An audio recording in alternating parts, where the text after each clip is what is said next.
अस्सलाम वालेकुम भैया, मैं हूं रेहान कनाडा से। उम्मीद है आप लोग सब खैर खैरियत से होंगे। आप लोग देख रहे हैं मेरा यूट्यूब और फेसबुक चैनल। काफ़ी दिनों के बाद मैं हाजिर हो रहा हूँ। थोड़ा सा वेदर का बहुत मसला हो रहा था और उसकी वजह से जो है नज़ला बुखार और एक प्रॉब्लम आ गई और थोड़ा टाइम लगा इसको सही होने में। अभी भी 100% सही नहीं हो, क्योंकि यहाँ का वेदर मई का महीना शुरू हो चुका है, अब तक बहुत ज़्यादा फ्लक्चुएशन के अंदर चल रहा है। प्लस में जाता है, डबल डिजिट में जाता है, 17-18 हो जाता है, फिर 3-4 घंटे के बाद जो है वो सिंगल डिजिट में चले जाता है, 5-6-7 हो जाता है। तो ये बड़ा यहाँ पर बीमार बीमार होने वाला सीजन इस वक्त चल रहा है।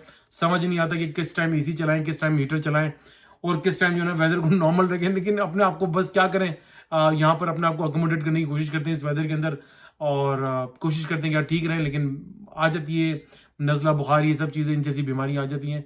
तो यार अब टाइम लगता है ठीक होने में, थोड़ा सा मेडिसिन लेनी पड़ती है। तो एनीवे चले अब चलते हैं कि नई गवर्नमेंट आ गई है भैया, मुबारक हो। मैंने आपको पहले ही कहा था कि लिबरल्स के चांसेस बन रहे हैं, क्योंकि जो इन्होंने स्ट्रैटेजी चेंज की, जस्टिन ट्रूडो साहब बहुत ज़्यादा जो है वो उन्होंने क्या नाम है इसका, लिबरल्स को जो है ना कि तबाही के दाने पे पहुंचा दिया था उन्होंने। बिल्कुल वो कहते हैं ना कि उन्होंने घड़े के अंदर उतार दिया था।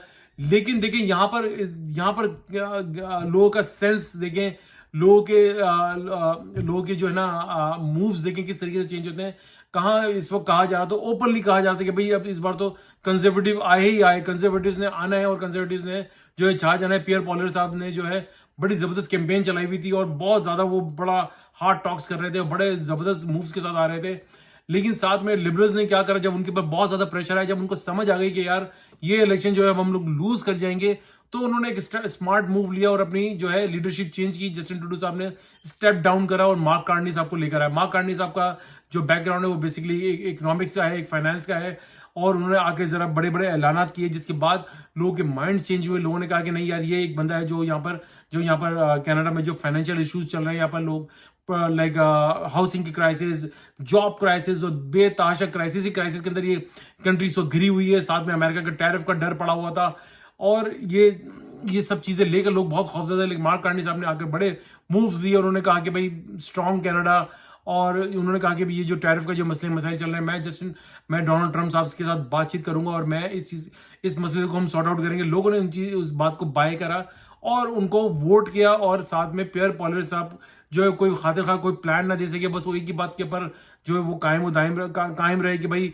मैं जो यहाँ पे सिक्योरिटी को जो है ना वो मजबूत करूंगा, क्योंकि यहाँ पे सिक्योरिटी के काफी इश्यूज हो गए हैं। उन्होंने कहा कि 2 बार के बाद जो तीसरी बार बंदा पकड़ा जाएगा उसको सीधी सीधी 10 साल की सजा होगी। वो एक अच्छा मूव था, लेकिन वो इतना बायबल नहीं था, वो कोई इतना लोगों ने उसको बाय नहीं करा। लेकिन क्योंकि लोगों की बात ये होती है कि लोगों के जेब में पैसे कितने आ रहे हैं, लोग फाइनेंशियली कितने यहाँ पर वीक हैं, कितने स्ट्रांग होना चाह रहे हैं, कितने अपने आप को कंफर्ट जोन में लेके जाना चाह रहे हैं। वो मार्क कार्नी साहब ने उस चीज को आकर हिट करा और मार्क कार्नी साहब उसके अंदर वो सक्सेसफुल होकर वो इलेक्शन जीत गए।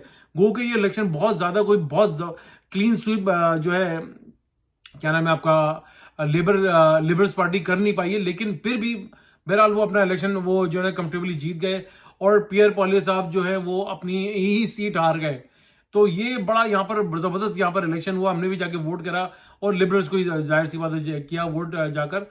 तो अल्हम्दुलिल्लाह हमारे एरिया से भी जो लिबरल्स की ही कामयाबी हुई।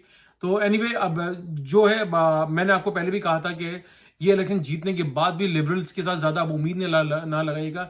इमिग्रेशन पॉलिसी, इंटरनेशनल स्टूडेंट्स को लेकर ये कोई बहुत अच्छे कोई जो है ऐलानात नहीं करने जा रहे हैं, क्योंकि मार्क कार्नी साहब ने 3 ऐलानात किए हैं। उन्होंने कहा कि भाई वो जो इंटरनेशनल स्टूडेंट्स और जो टेम्पररी वर्क परमिट होल्डर्स हैं, जो टेम्पररी वर्कर्स हैं, उनके ऊपर वो कैप मजीद सख्त करने जा रहे हैं। यानी कि वो मजीद जो है ना उनको आगे जाके उनका कोटा कम कर दिया जाएगा और ज्यादा उनको जो है इतने वीजे इशू नहीं किए जाएंगे। तो ये एक सबसे बड़ा उनकी तरफ से ये जो है ऐलान सामने आया है। वो ज्यादा फोकस अब जो है वो यहाँ पे लोकल्स को करेंगे, क्योंकि यहाँ पे लोकल्स की हालत काफी टाइट हो चुके हैं। और जब मैंने जैसे कि उन्होंने कहा कि मैं कैप लगा दूंगा, उसके बाद जो है अच्छा दूसरा जो है एक अच्छी चीज ये है यहाँ पर, ये कैप तो हो गया, ये कैप कोई अच्छी खबर नहीं है। जो यहाँ पर लोग स्टूडेंट आना चाह रहे हैं उनके लिए कोई जो है बहुत अच्छे कोई फ्यूचरिस्टिक बात नहीं है। उनके आगे कोई जो है ना क्या नाम है उसका, उनके अगर वो आ रहे हैं तो उनका कोई फ्यूचर कोई इतना कोई ब्राइट नजर नहीं आएगा, टेम्पररी इवन वर्कर्स का भी कोई फ्यूचर ब्राइट नजर नहीं आएगा। लेकिन दूसरा उन्होंने कहा है कि भाई जो यहाँ पर इंटरनेशनल स्टूडेंट यहाँ पर जो मौजूद है उनको किसी ना किसी तरीके से अकोमोडेट किया जाएगा, उनके वर्क परमिट्स के ऊपर काम किया जाएगा और उनकी जो PR कार्ड के ऊपर भी काम किया जाएगा। तो ये एक बहुत अच्छी न्यूज़ है जो यहाँ पर ऑलरेडी जो इनसाइड कनाडा के अंदर है, पढ़ रहे हैं और टेम्पररी वर्कर्स हैं, उनके लिए कुछ ना कुछ यहाँ पर गवर्नमेंट जो है कंपनसेट करने जा रही है। तीसरा उन्होंने जो है वो एज यूजुअल फ्रेंच के ऊपर जो है वो काफी फोकस कर रहे हैं, क्योंकि फ्रेंच का कोटा वो बढ़ाकर 4% से लेकर 12% पे लेके जाना चाह रहे हैं। क्योंकि देखिए अब अगर आप बात यह है कि अगर आप फ्रेंच सीख लें और फ्रेंच की क्लासेस वगैरह ले लें और अच्छे किसी इंस्टीट्यूट से इंडिया या पाकिस्तान से, तो आपके लिए काफी दरवाजे यहाँ पर खुल जाएंगे। तो मैंने आपको हमेशा कहता रहा हूँ कि भाई Canada is a land of immigrants, land of opportunity भी है, लेकिन ये इमिग्रेंट्स वक्ती तौर पे अभी तो थोड़ा सा कैप किया जाएगा, क्योंकि यहाँ पर सबसे ज्यादा प्रॉब्लम इंटरनेशनल स्टूडेंट्स के आने के बाद और टेम्पररी वर्कर्स के आने के बाद यहाँ पे लोकल्स को बहुत ज्यादा परेशानी हुई थी, बहुत ज्यादा वो जॉब क्राइसिस आए, उनके जॉब क्राइसिस आते हैं तो आपको पता है ऑटोमेटिकली जो है ना वो ये फाइनेंशियल क्राइसिस भी आपके ऊपर आ जाते हैं। क्योंकि जब आपका एक सिस्टम चलते चलते आप जो है ना वो बिल्कुल आउट ऑफ सिस्टम हो जाते हैं, यहाँ पर चीजें महंगी होना शुरू हुई, रिसेशन आ गया, प्लस यहाँ पर जो है आपका क्या नाम है इसका डोनाल्ड ट्रम्प साहब ने टैरिफ की धमकी लगाई हुई, अभी देखिए आगे जाके क्या होता है। तो ये भी एक नेगोशिएशन होगी। आई होप कि इसका कोई ना कोई रास्ता निकल आएगा। ये कोई इतना मेरे हिसाब से कोई इतना बड़ा इशू होना नहीं चाहिए, और ना आई डोंट थिंक सो कि वो डोनाल्ड ट्रम्प साहब जो है कनाडा के ऊपर बहुत ही ज्यादा हार्श और हार्ड हाथ रखेंगे कि आप यहाँ की गवर्नमेंट और यहाँ के जो आवाम हिल के रह जाए। एनीवे देखते हैं आगे आने वाला वक्त बताएगा कि क्या होता है। बहरहाल मैंने आपको 3 चीजें बता दी है। अब कैप लगा दिया जाएगा, कैप को मजीद जो है स्ट्रिक्ट किया जाएगा, वीजेज वगैरह के में प्रॉब्लम होगी, और टेम्पररी वर्क होल्डर्स को जो यहाँ पर है, जो यहाँ पर आना चाह रहे हैं उनके साथ प्रॉब्लम होगी। दूसरी गुड न्यूज़ ये है कि जो लोग ऑलरेडी इनसाइड यहाँ पर हैं तो उनके लिए अच्छी खबर है कि उनके लिए चीज़ें आसान की जाएंगी। तीसरा, फ्रेंच का कोटा आपको जो है वो बढ़ाकर 4% से लेकर 12% के पर ले जाया जा रहा है। जो लोग फ्रेंच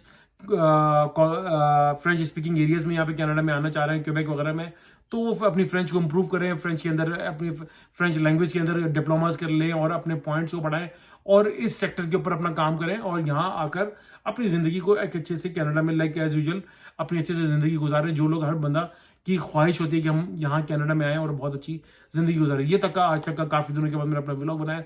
उम्मीद है आपको मेरा व्लॉग पसंद आएगा। वीडियो अच्छी लगे तो भैया लाइक करें, सब्सक्राइब करें, बेल आइकन का बटन जरूर दबाइएगा, शेयर करना ना भूलिएगा, दुआ दीजिए, दुआ लीजिए, दुआ में बड़ी ताकत है। सदका खैरात और चैरिटी करते रहा कीजिए, ये आपको बड़ी बड़ी परेशानी और आफत से बचाती है। इंशाल्लाह ताला नेक्स्ट व्लॉग में फिर हाजिर होंगे, तब तक के लिए अल्लाह हाफिज़।